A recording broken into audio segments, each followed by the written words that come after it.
چہرے تے پانی چھڑکو انہوں ہوش آوے. سنو اے مسلمان، ہم ہر وقت حضور کی باتیں کیوں کرتے ہیں؟ دیکھو جی اے چیزیں بھی نشہ نہ اتار سکیاں. ایک پابندی تھوڑی جی سپیکراں تے لگی، مولویاں دے موضوع بدل گئے. اے نشہ ہے جڑا مرد بھولے نہ مرتے مرتے آداب کوئے جانا. اے نشہ نہ اتار سکے بندے دا.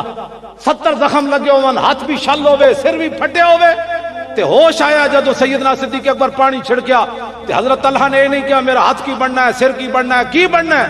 ایک کو سوال کیتا صدیق اکبر کو، فرمایا ما فعل رسول اللہ، دسو حضور کا کیا حال ہے. بس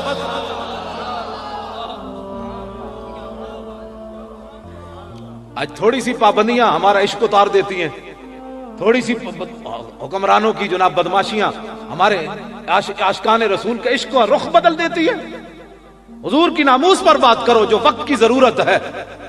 ہر جدو بھی گھیر کے لے آؤ گل اسی طرف لے آؤ.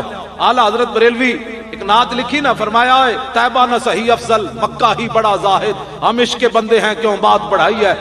اعلیٰ حضرت بریلوی کہنے نہ ہوئے جی تو یہ گل کریں کہ مکہ مکرمہ لکھ نماز دا ثواب ہے تے مدینہ منورہ 50,000 نماز دا ثواب ہے. اعلیٰ حضرت بریلوی فرماندے تو میرے نہ گل نہ کر، میں گل پھر مڑ کے حضور وال لے جانی. انہوں نے کہا وہ کیویں؟ اعلیٰ حضرت فرماندے میں اے کہہ دیاں گا بھئی مکے چ لکھ دا تاں ثواب ہے، حضور پیدا ہوئے پھر کی کرے گا تو؟ ہاں جی، طیبہ نہ صحیح افضل، مکہ ہی بڑا زاہد، ہم عشق کے بندے ہیں کیوں بات بڑھائی ہے. گل مڑ کے ساڑھے گلاں کر دیں جناب حضرت.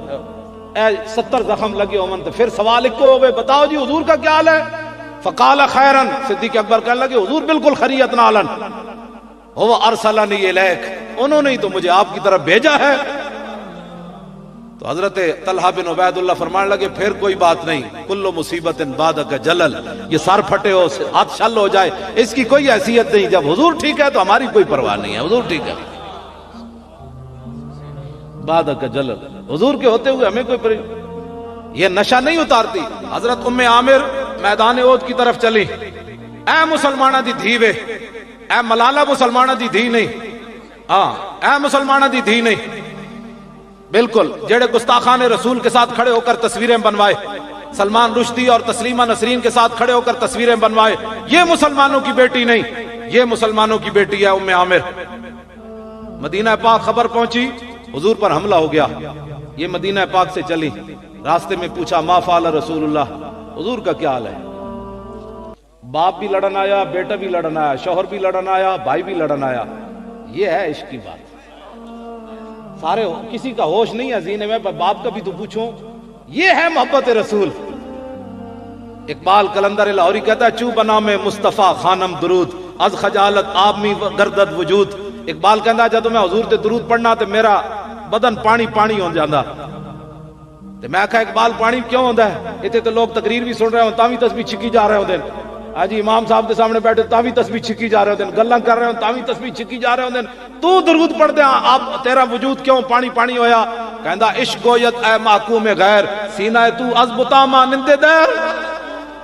اقبال کہندا جب میں حضور تے درود پاک پڑھنا تے پھر عشق بول اٹھدا، اوے غیر دیا غلاماں، اوے لکھاں بت تو سینے وچ پالے ہوئے تے درود حضور تے پڑھنا. تا ندارت از محمد رنگو بو، از درود خود میالا نام او. اقبال کہندا میں نو عشق رسول بول کے کہندا جب تک ساریاں محبتاں دل چوں نہ کڈدا حضور تے درود پڑھ کے حضور دا نام نہ میڑا کیتا کر دو. یہ وہ صحابہ اس نے پڑھی ہوئی تھی نا صحابہ کی باتیں کہ جسم بھی کٹتے رہے اور پھر بھی کہا کہ بتاؤ حضور کا کیا حال ہے. آج ایک تھوڑی سی تکلیف آ جائے ہمارے لوگوں کے موضوع بدل جاتے ہیں، رخ بدل جاتے ہیں اور جناب امن کی باتیں کرتے ہیں. ناموس رسالت کے مقابلے میں کوئی امن کی بات نہیں ہے. سارے جہان بھی سارے غرق ہو جان، حضور کی ناموس کے مقابلے میں کسی کی کوئی حیثیت کوئی نہیں. حضرت ام عامر صحابہ پوچھا انہوں نے کہا جی حضور تے ٹھیک ہیں تواڈے ابا جی شہید ہو گئے. حضرت ام عامر فرمان اے میرے کو میں وہ صفحہ نہیں کٹدا، ویسے میں نشان لا کے رکھیا. انہوں نے فرمایا میرے ابا کی جی کا چھوڑو حضور بتاؤ. انہوں نے کہا حضور تو ٹھیک ہے. پھر آگے چلیں، پھر پوچھا ما فعل رسول اللہ، بتاؤ حضور کا کیا حال ہے. انہوں نے کہا حضور تو ٹھیک ہے لیکن آپ کے شوہر بھی شہید ہو گئے. گلاں تو میں بھی کر رہا جی، تقریر کرنا کیڑا آسانی مشکل. انہوں نے کہا شوہر کو چھوڑو حضور کا. انہوں نے کہا حضور تشریف لا رہے ہیں. پھر آگے گئی، پوچھا ما فعل رسول اللہ. انہوں نے کہا حضور تو ٹھیک ہے لیکن آپ کے بیٹے بھی شہید ہو گئے. مسلمانوں دیا ماما اپنے پتر بچائے تے مسیطاں دے سپیکر اترے نا. ہاں یا اسلام بچنا سی یا پتر بچنے سی. پتر تک ہے بچ، مسیطاں دے سپیکر تو کوئی نہ بچ.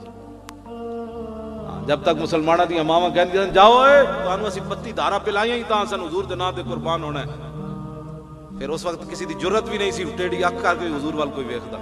جب ماما اپنے پتراں نو جوڑی بٹھا لیا ہاں بچے باہر نہ جاویں، حالات نہیں ٹھیک. حالات نہیں ٹھیک. حالات کدو ٹھیک سن جی؟ جدوں میرے آقا نو لوکاں پتھر ایتھے مار دیتا ادوں حالات ٹھیک سن. یہ اپنے وس تو باہر ہو جاندی گل. این جدوں میرے آقا دا خون مبارک بہ رہے سی نا تے حضرت حاتب ابن ابی بلتا آئے. عرض کی حضور پتھر کنے ماریا؟ میرے آقا نے اشارہ کیتا ادھر گیا وہ بندہ. صحابی دے پیچھے دوڑے، وہ صحابی نو ویکھ کے نسیا. آپ نے فرمایا کتیا حضور نو پتھر مار کے نسنا. وہ پھر اتھی مبہوت ہو گیا. محمد عربی کا شعر آ گیا اتھے جب رکیا. آپ جانے ہیں اس کا اتھی جام ہو گیا نا. تسی سوچ سکتے ہو حاتب بن ابی بلتا نے آواز کیوں جی کٹی ہونی. اتھے روکیا آپ نے جانے دی تلوار ماری سارو دا تن نال جدا کیتا. دا سارا انج چکیا تے گھوڑے دا لگام پکڑیا تے حضور دے سامنے آ کے انج سٹیا. عرض کیتی حضور نے پتھر ماریا. تے میرے آقا نے ہاتھ چک دیتے رضی اللہ عنہ مرتين، یا اللہ دے نال راضی ہو جا، اے دے نال راضی ہو جا. خدا کی رضا چاہتے ہیں تو عالم. اور میرے آقا دعا فرما دے اللہ اس سے راضی، اللہ اس سے راضی ہو جائے. حضرت ابو قتادہ یہ حضور کو دیکھ کر مشرکین مکہ کو برا بھلا کہنے لگے. وہ لفظ میں نہیں پڑھ سکتا کہ آپ نے ان کو برا بھلا کیسے کہا، لوگوں کو ہاضمہ ہی نہیں ہے. حضرت حسان نے جو شعر پڑھے تھے نا وہ میں اگر شعروں کا ترجمہ کروں تو لوگوں کے ہاضمہ ہی نہیں ہے. ہاں جی کعب بن اشرف کے بارے میں جو شعر پڑھے تھے حضرت اس کا ترجمہ میں آپ کو علیحدہ بھی ہو سکتا ہے نہ سنا سکوں. اتنے سخت حضرت حسان نے شعر پڑھے تھے گستاخ رسول کے لیے. لوگ ہمیں کہتے ہیں نرم بات کرو. میں نے کہا نرم پڑھی ہی نہیں ہے. ناموس رسالت کے بارے میں نرم. حضرت ابو قتادہ مشرکین مکہ کو برا بھلا کہنے لگے. حضور نے فرمایا تسی انہاں نو برا بھلا کیوں کہہ رہے ہو، چپ کر جاؤ. کہا غضب تو للہ ولرسولہ، حضور یہ میرا جوش، یہ میرا غضب، یہ میرے یہ غصہ ہے یہ اللہ رسول کے لیے ہے، میں کوئی ذات کے لیے تھوڑا کر رہا ہوں. تو حضور نے فرمایا صدقتا، تیرا غصہ ٹھیک ہے جو تو کر رہا ہے. ہمیں لوگ سمجھتے ہیں کہ یہ ویسی پاگلوں کی طرح نا جذباتی ہو جاتے ہیں. یہ جذباتی ہم پاگلوں کی طرح نہیں ہوتے. یہ جذباتی ہونا جو ہے یہ ہمارے فطرت کے اندر ہے. یہ صحابہ سے ہمیں ملا ہے، ورثے میں ملا ہے یہ بات. اگر کسی کو نہیں ملا، اقبال کہتا ہے ذرہ عشق نبی از حق طلب، سوزے صدیق و علی از حق طلب. اقبال کہتا ہے جس کوئی نہیں ہے عشق رسول تو پھر تھوڑا جا رب کو مانگ لے، لیکن سوز علی تے صدیق والا بھائی. کتنے رشتے چلے گئے، باپ بھی چلا گیا، شوہر بھی چلا گیا اور بیٹا بھی چلا گیا. پھر آگے آئی، پھر پوچھا ما فعل رسول اللہ. انہوں نے کہا جی حضور تو ٹھیک ہے لیکن آپ کے بھائی بھی چلے گئے. چاروں رشتے چلے گئے. اب دماغ میں کوئی اور بات نہ آئی.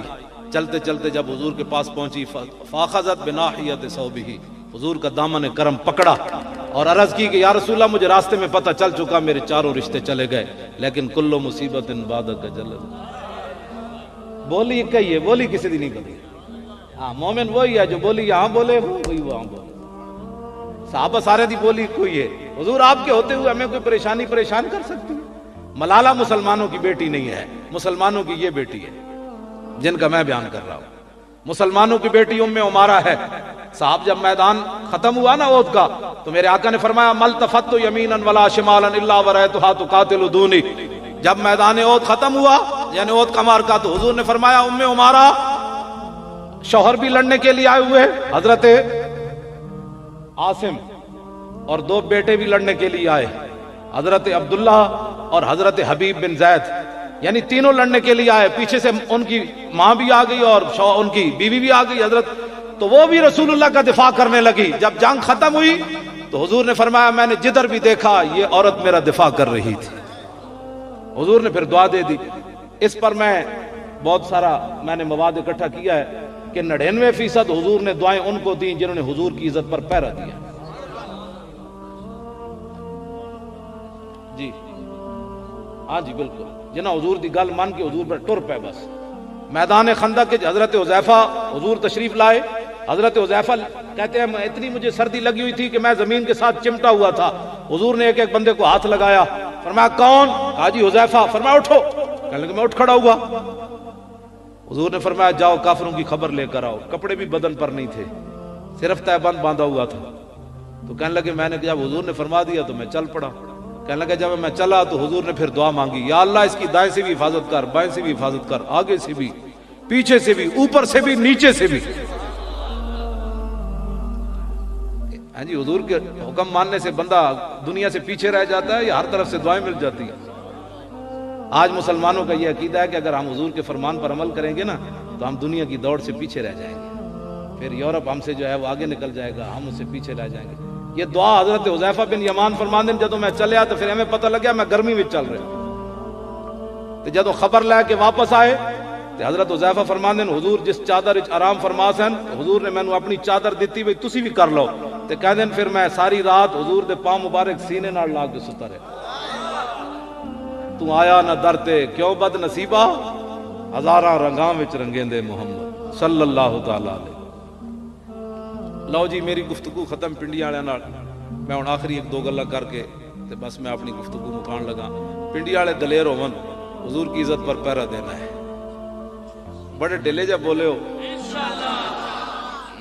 ہاں اس تے پہرا دینا ہے, بہت ڈاڈا پہرا دینا ہے. جسٹس نذیر اختر صاحب 26 اپریل نو عمرے تے گئے, ایک ہفتہ بستر تو نہیں اٹھے فیصلہ سنن تو بعد. ممتاز قادری دے خلاف جڑا فیصلہ ہوا ایک ہفتہ وہ کہندے سن بھائی میں اٹھ نہیں سکتا, میں اتنا افسردہ سن کہ ایسا جتنے دلائل دیتے انہاں حضور دا ایک فیصلہ بھی نہ منیا ججاں نے. ساڈے وکیل اتنے پریشان ہوتے. نذیر اختر صاحب براہ راست مدینہ منورہ گئے تو میں رو کے کہندے سن میں حضور دی بارگاہ وچ صرف اس واسطے جا رہا ہوں حضور ساڈی مدد کرو. ایک فیصلہ حضور دا ججا نہیں, حضور کی حیثیت کی تقسیم کر دی. کہا کہ حضور نے جتنے یہ فیصلے کیے ہیں گستاخان رسول کے خلاف یہ حضور نے بحیثیت سربراہ مملکت کیے ہیں, بحیثیت نبی نہیں کیے. ہاں جی یہ فیصلے میں انہوں نے لکھا ہے. فیصلہ واپس آئیں گی تو انشاءاللہ میں آپ کو پیش کر دوں گا. 9 صفحے اس جج نے لکھ دیے ہیں نیت پر کہ اندر جو گستاخی کرے گا اسے پوچھا جائے گا تیری نیت کیا ہے. کیوں جی بیٹھے علماء, کسی لکھیا جی فقیر نے 1400 سال, کسی محدث نے لکھیا, کسی دی ماں کو گالی کٹے تھے وہ پوچھا جائے گا کہ بتا تیری نیت کیا ہے.